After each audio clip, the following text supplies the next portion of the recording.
Écoute, Colin, tu n'as qu'une seule mission. Ce pasteur, tu dois lui faire vivre l'enfer. Je t'ouvrirai toutes les portes. Il vous a fait quoi? Et surtout, qu'est-ce que moi j'y gagne? Ah, Colin. En échange, je te laisse faire tes activités tranquillement dans mon établissement. Donc, on est gagnants tous les deux. Voilà mes conditions. Vous me laissez faire mes affaires tranquillement. Et en plus de ça, je veux 500 000 sur le compte offshore que je vais vous envoyer. Tu es bon en affaires.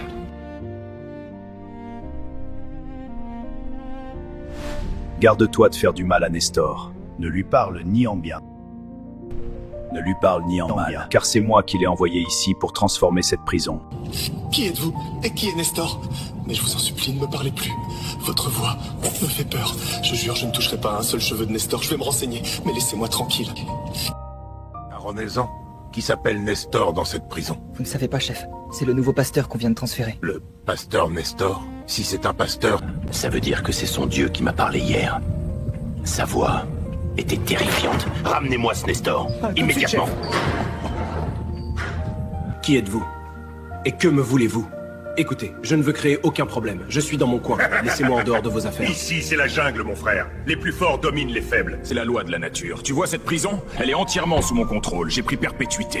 Mais ici, c'est mon royaume. Et toi, pasteur, tu viens faire quoi dans mon royaume? Rien du tout. Rien du tout. J'ai été accusé à tort par une femme pour attouchement. Pasteur, on est tous accusés à tort ici. Mais ce n'est pas le sujet. Quel dieu adores-tu? Et pourquoi il t'a envoyé ici? Je n'adore qu'un seul dieu, le créateur du ciel et de la terre. C'est lui qui domine sur tout l'univers.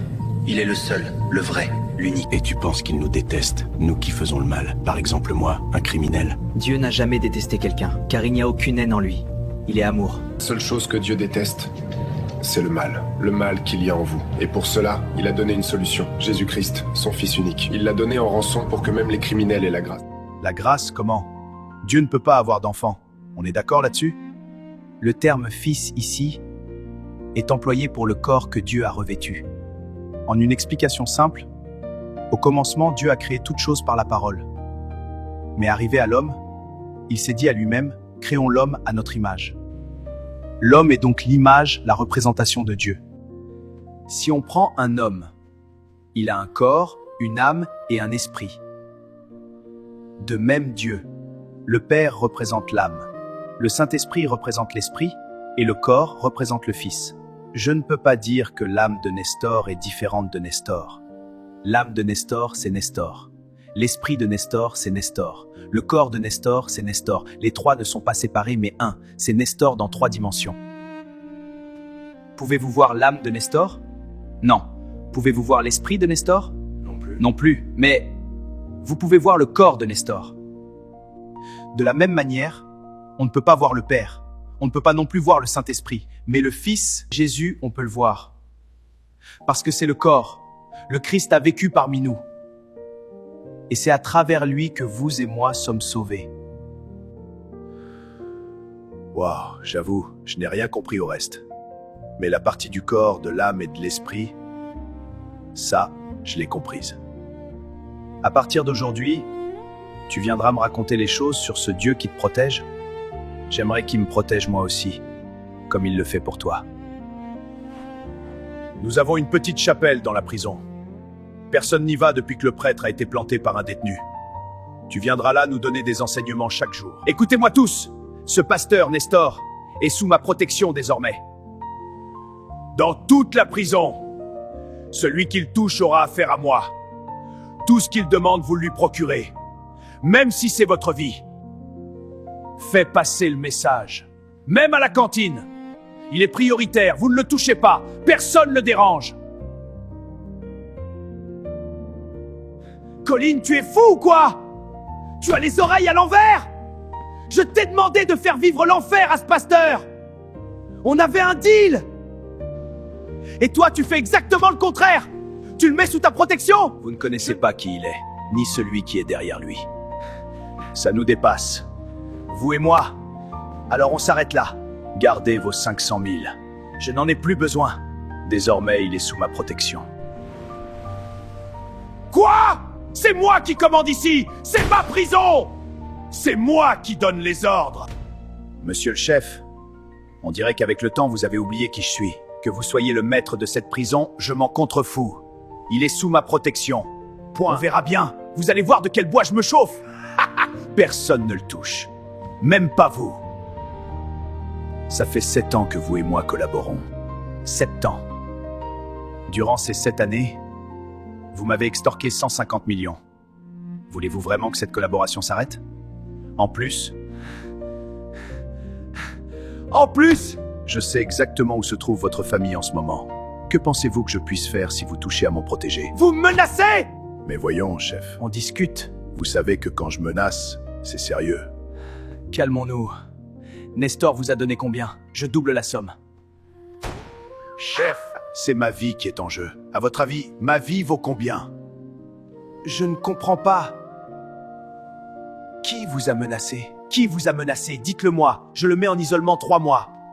Vous ne me croirez pas, même si je vous le dis. Essaye!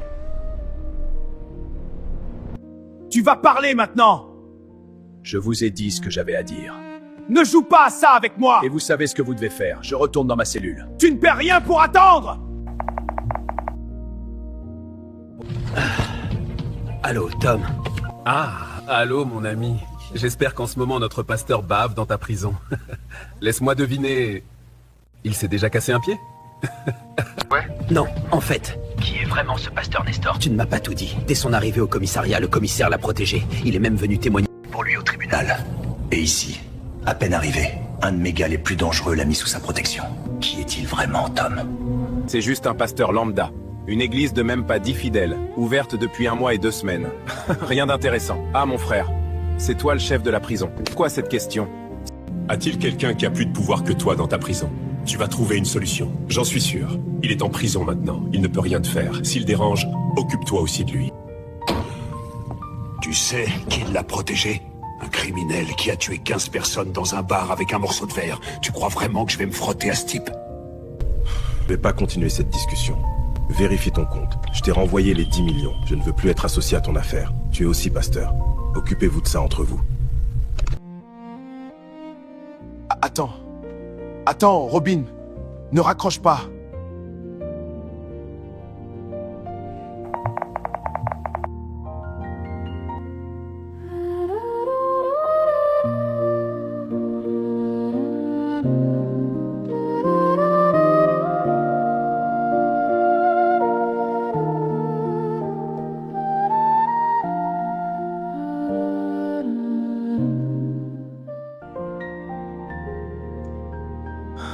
Je ne sais pas vraiment pour quelle raison toi et Tom avez envoyé ce pasteur en prison. Mais ça fait 8 mois qu'il est dans ma prison. Et j'en peux plus de lui. J'ai perdu 6 de mes business à l'intérieur. 6. On l'a invité à rejoindre notre cercle. Il a refusé. Mais sérieusement, tu es procureur, joue de tes relations, il faut qu'il soit transféré. En quoi il dérange ta prison? Il n'est même pas influent? En 1 mois, il a converti presque tous les prisonniers. Ils se sont fait baptiser. Résultat, plus de magouilles, plus d'affaires louches, donc plus de pourcentage pour moi. En 6 mois, ma prison est devenue la plus disciplinée au niveau national. Et en plus, il est sous la protection d'un criminel extrêmement dangereux. Je ne peux même pas le toucher. Je ne veux plus me mêler de cette histoire. Je ne veux pas attirer l'attention sur moi. C'est ma femme qui l'a piégé, donc je me retire. Il est maintenant temps que tu me donnes ce que tu m'as promis. La femme qui a signé un pacte avec toi, selon mes règles. Je la veux maintenant sur mon autel. comme si c'était fait. Par le sang versé, par l'accord scellé, que l'offrande réponde. Par le sang versé, par l'accord scellé, que l'offrande réponde. Par le sang versé, par l'accord scellé... Maman, j'ai mal. Jacqueline, Victor, Jacqueline. Ah, Jacqueline, tiens bon. Jacqueline, Victor, elle veut accoucher, elle accouche maintenant. Assieds-toi, Victor. On vient d'arriver. Les médecins font leur travail. Anne, le bébé arrive 2 semaines en avance. Ce n'est pas normal. Monsieur, mesdames, l'enfant est en bonne santé. Il est né sans problème. Quoi, docteur? Parlez vite! Parlez vite, docteur. Vous nous faites peur. Madame, nous n'avons pas pu sauver la mère. Elle est décédée en accouchant. Toutes mes condoléances à la famille. Non, pas ma fille. Non, ma fille, ma seule fille. Comment je vais annoncer ça à mon fils? Comment je vais le dire à Nestor? Mais qu'est-ce qui se passe? Pourquoi je me sens comme ça, ce poids dans la poitrine? Pourquoi je suis inquiète, agitée? Ce n'est pas normal, Seigneur. Qu'est-ce qui est en train d'arriver? Pasteur, vous avez de la visite. Qui vient me rendre visite? Votre père. Dis-moi, qu'est-ce qui ne va pas? Jacqueline nous a donné un joli bébé, un garçon. Mon fils, tu es officiellement papa. Papa, mais c'est une bonne nouvelle. Pourquoi tu pleures? On devrait se réjouir. Et Jacqueline, comment va? J'aimerais tellement la voir tenir le bébé dans ses bras. Mon fils, nous avons perdu Jacqueline lors de l'accouchement. Quoi? Papa, dis-moi que c'est une blague. Papa, dis-moi que c'est une blague. Jacqueline n'est plus. Non! Non! Jacqueline, non! Pas ça! Seigneur, prends-moi! Prends-moi à sa place, pas Jacqueline! Tu veux quoi? À quoi bon vivre? Ma vie n'est que douleur et souffrance. Depuis 3 jours, on ne t'a plus vu. Tu ne donnes plus d'enseignement. Même à la cantine, tu ne viens plus. 3 jours sans manger ni boire. Nestor, tu veux mourir? À quoi bon? N'est-ce pas toi qui nous dis ici tous les jours que tout est la volonté de Dieu? Quand j'ai perdu ma grand-mère et... Je sais, ce n'est pas pareil. Mamie était âgée. Mais c'est toi qui m'as consolé. Maintenant, c'est à mon tour. Reprends-toi. Tu as encore un fils. Un fils qui a besoin de son père. Tu veux l'abandonner? C'est ça que ta femme voudrait? Mon fils, je l'ai oublié. Je ne suis pas un bon père. Mais non, ton fils a besoin de toi. Ne t'inquiète pas, j'ai placé des hommes autour de la maison de tes parents. Personne ne s'en approchera. Tes hommes? Non, rassure-toi, rien d'illégal. Depuis que tu m'as aidé à connaître Dieu, je ne fais plus rien d'illégal. Et tu sais quoi? Mes affaires légales rapportent même plus qu'avant. Merci. Pas de ça entre nous. On est frères maintenant. Tout ce que tu veux, demande-le-moi. Qui êtes-vous? J'ai été envoyé par notre Père pour te libérer. J'ai fait appel. L'appel a été retenu. En attendant le nouveau procès, tu es placé en liberté conditionnelle. Dès demain, tu es libre. Tu le mérites, mon frère, regarde-nous. Nous te devons tout, car tu nous as donné un cadeau que personne ne nous avait donné avant, Jésus. Et ne t'inquiète pas, moi j'ai pris perpétuité. Je garderai cet héritage dans cette prison pour toute ma vie. Dieu est avec nous. Quoi, libéré? Ils ont fait appel? Mais comment est-ce possible? Ce type n'est pas humain! Il me faut une stratégie. Vous voyez le ministère? Ce n'est pas fait pour tout le monde. Vous voyez le pasteur dont je vous ai parlé la dernière fois? Nestor. Il est prêt à tout. Après avoir été envoyé en prison, il a rencontré un occultiste et a signé un pacte avec le diable. Oxy, il a sacrifié sa femme. Elle était enceinte en plus. Heureusement, l'enfant a été sauvé parce que Dieu est juste. Il ne laisserait pas mourir un innocent comme ce bébé. Alors il a sauvé l'enfant. Alléluia! Rendons gloire à Dieu! Vous ne croyez en aucun Dieu, vous? Je n'ai pas le temps. Voilà 5 millions. Je veux que vous alliez sur un plateau de télé que je vais vous indiquer. Je veux que vous défiez le pasteur Nestor devant tout le monde. Je veux qu'il soit ridiculisé devant le monde entier. Accusé publiquement d'avoir sacrifié sa femme pour le succès. Comme si c'était fait! Que pensez-vous des pasteurs dans notre pays aujourd'hui? Je pense que la majorité des pasteurs dans notre pays devraient aller en prison. C'est vrai qu'il y en a des bons, comme le pasteur Tom. Et aussi des racailles comme le pasteur Nestor. Et d'ailleurs, je ne pense même pas qu'il y ait un Dieu là-haut. Sinon, il n'aurait pas laissé autant de mal dans le monde. Pourquoi vous doutez? Pour moi, Dieu n'existe pas. Parce que s'il existait, il n'aurait pas laissé ce pasteur Nestor sacrifier sa femme pour sa gloire. Avez-vous des preuves? Des preuves? Si le pasteur Nestor pense que je dis n'importe quoi, je le défie de venir sur ce plateau me dire le contraire. T'en fais pas, papa sera là pour toi. S'il arrive que papa ne tienne pas sa promesse, celui qui est plus grand que papa prendra soin de toi. Lui, tu peux toujours lui faire confiance. Il n'abandonne jamais. Nestor, le défi qui t'a été lancé à la télé, tu en dis quoi? Maman, je n'ai jamais perdu foi en Dieu. Mais j'ai fermé l'église, je ne suis plus pasteur. Je ne vais pas répondre à ses provocations. C'est Dieu qui va lui répondre. Moi, je me consacre à mon fils désormais.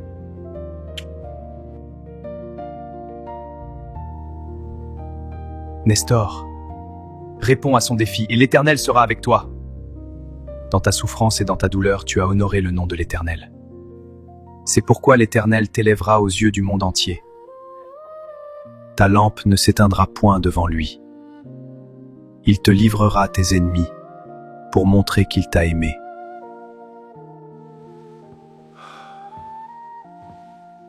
Que ta volonté soit faite, Seigneur, et non la mienne. Chers téléspectateurs, aujourd'hui nous assistons à un face-à-face jamais vu sur ce plateau. À ma droite, Yann, animiste réputé, et à ma gauche, le pasteur Nestor, récemment sorti de prison. Yann affirme que le pasteur Nestor aurait sacrifié sa femme pour la gloire. Pasteur Nestor, vous avez la parole. Que répondez-vous à cela? Je n'ai rien à prouver à personne. C'est à lui, ici présent, de fournir les preuves de ce qu'il affirme. C'est facile. Si tu es un vrai pasteur, accomplis un miracle tout de suite, en direct, et je croirai. Comme je l'ai dit, je n'ai rien à prouver à personne. Donc je ne ferai rien ici. Vous voyez? Il ne peut rien faire. Pasteur, juste un petit miracle par exemple. Il y a un hôpital juste à côté. On pourrait vous y emmener, vous guérissez les malades en direct et plus personne ne doutera. Exactement! On vous invite à l'hôpital, vous guérissez les gens! D'accord, mais à une condition. Si nous y allons et que Dieu guérit les malades, je veux que toi, Yann, tu regardes la caméra et que tu dises au monde entier qui t'a envoyé. Car toi et moi, nous savons très bien qui est derrière tout ça. Quoi? Tu racontes n'importe quoi. De toute façon, tu ne feras rien. Défi accepté. Oh, chers téléspectateurs, du jamais vu dans tout le pays, un miracle en direct, le défi est accepté. Tout de suite, parce que je ne veux pas perdre mon temps. Quoi? Quoi? Nous sommes arrivés devant l'hôpital. Tout se passe en direct. Entrons, on commence dans quelle section? Pas la peine. Je vais rester ici, devant l'hôpital. Je ne suis pas venu de moi-même. C'est toi qui m'as dit de venir. Alors je m'appuie sur ce que tu as dit. Hôpital, hôpital, que tous les malades au milieu de toi soient guéris maintenant, peu importe leur maladie, et que les morts ressuscitent ici et maintenant au nom de Jésus.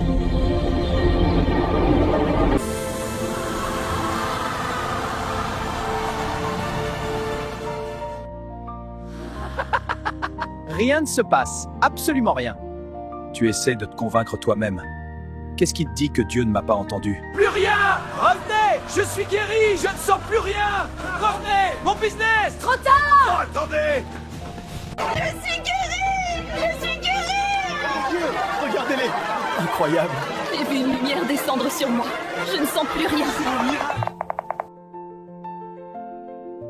Chers téléspectateurs, il n'y a pas de mots pour décrire ce qui s'est passé aujourd'hui. Notre animiste réputé est tombé aujourd'hui sur un véritable pasteur à travers qui le vrai Dieu agit. Il a été défié de guérir quelques malades dans un hôpital. Mais cerise sur le gâteau, c'est tout l'hôpital qui a été guéri. Même certains morts ont ressuscité depuis la morgue. Un prodige que seul le vrai Dieu peut accomplir. Le pasteur Nestor n'est pas avec nous ce soir. La foule le pressait de tous côtés, tout le monde voulait le toucher. Il a dû partir plus tôt, c'était un chaos total, mais dans le bon sens. Monsieur Yann, que dites-vous de votre défaite aujourd'hui? Je reconnais le vrai Dieu. Je l'ai vu de mes propres yeux aujourd'hui. Merci, pasteur Nestor. Tu viens de gagner un fidèle. Yann, en acceptant ce défi, tu as aussi accepté de révéler le nom de celui qui t'a envoyé. Peux-tu tenir ta promesse maintenant et nous dire qui est derrière tout ça? Je vais le dire sans détour. C'est un pasteur du nom de Tom qui dirige l'église Le Ciel est Bleu. C'est lui qui m'a envoyé pour humilier et accuser publiquement le pasteur et nous dire qui est derrière tout ça. Combien t'a-t-il payé? 5 millions. Chers téléspectateurs, comme vous le voyez, le juste souffre souvent, mais Dieu le relève toujours. Un véritable homme de Dieu a sauvé aujourd'hui des milliers de vies et a pourtant été saboté par un autre pasteur nommé Tom. Quel Dieu sert-on lorsqu'on combat celui par qui Dieu agit? Aujourd'hui, nous avons tous été témoins, c'est le nom de Jésus qui a guéri un hôpital entier. À vous maintenant de juger la véritable nature du pasteur Tom et de l'église Le Ciel est Bleu. Non, non, non. Au lieu de le détruire, je l'ai rendu célèbre, jusqu'à l'international. Allô? Honte à vous! Osez vouloir détruire un vrai homme de Dieu comme Nestor! Vous êtes un diable incarné! Allô? Écoute bien, ne reviens plus dans ton église. Ce soir, on la brûle. Si tu t'approches, on te casse la jambe, espèce d'escroc. Tout est fini. Maintenant que tout le monde veut ta tête, tu vas faire comment? Chérie, fuyons ensemble. Laisse ton idiot de mari. Tu sais que je t'aime, mais... Quoi? Quoi, Tom? Ma propre femme, depuis quand? Attends, Romain, je vais vite. Depuis quand, Laura, tu tapes mon ami? Romain, Je vais vous tuer tous les deux!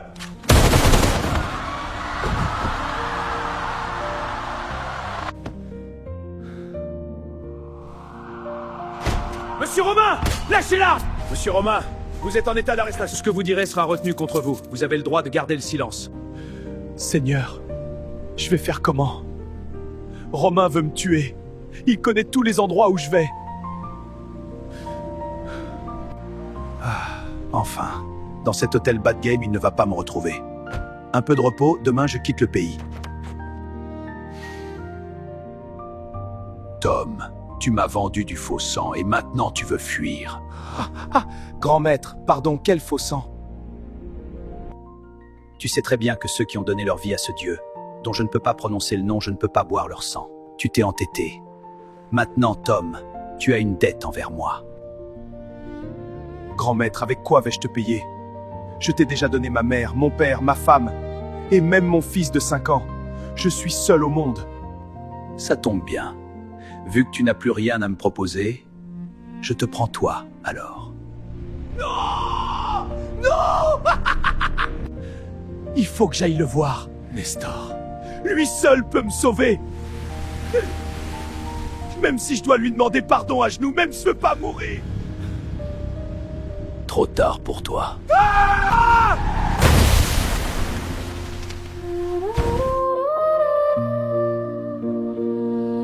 Thomas. Qui êtes-vous? Où suis-je? Tu es au ciel. Ta vie sur la terre est terminée. Alors je suis au ciel. Jésus, je suis ton serviteur. Je t'ai servi toute ma vie. Tu m'as servi en faisant quoi, Thomas? Je suis pasteur, Jésus. J'ai conduit tes brebis vers toi. Tu prétends me servir et pourtant tu as envoyé en prison mon fils Nestor. Tu l'as persécuté. Tu t'es confié à des puissances occultes. Tu as blasphémé mon nom. Cependant, ton nom n'est pas inscrit dans le livre de vie. Jésus, je t'ai servi! Jésus, cette église a été bâtie en ton nom. Même si je me suis confié à des puissances occultes, c'était dans le but de te donner un coup de main, pour que les gens croient rapidement en toi. Et même dans ça, il y a vraiment des gens qui ont cru véritablement en toi. Tu penses venir en aide au Tout-Puissant, toi, ouvrier d'iniquité, je ne t'ai jamais connu. Éloigne-toi de moi. Non! Non, non, Seigneur, je veux me racheter, je t'en prie. Jésus, sauve-moi, je suis pasteur, je suis pasteur. Jésus, je veux me racheter. Pitié, j'ai mal, je brûle, ça brûle. Jésus, pitié! Monsieur Romain, vous avez intérêt à parler vite. Je me fiche que vous soyez procureur. Si vous bougez le petit doigt, je vous taserai. Je regrette vraiment. C'était l'idée de Tom. Il a dit qu'on devait enrouler ce nouveau pasteur dans notre cercle. Quel cercle? Une secte avec un démon comme grand maître. C'est lui qui tirait les ficelles derrière tout ça. À cause de vos magouilles, un homme honnête et droit comme Nestor a été humilié, accusé à tort. Vos complices sont morts. Mais vous, monsieur, la justice humaine va s'occuper de vous. Allez, mettez-le dans la pire cellule possible, qu'il goûte à ce qu'il a fait subir au pasteur Nestor. Allez, allez, jouez, mon garçon, joue. Oui, c'est ça, joue avec le jouet. Très bien, mon grand, tu t'amuses bien. Tu peux faire des miracles, parler en langue, mais si tu n'as pas l'amour du prochain, tu n'es rien.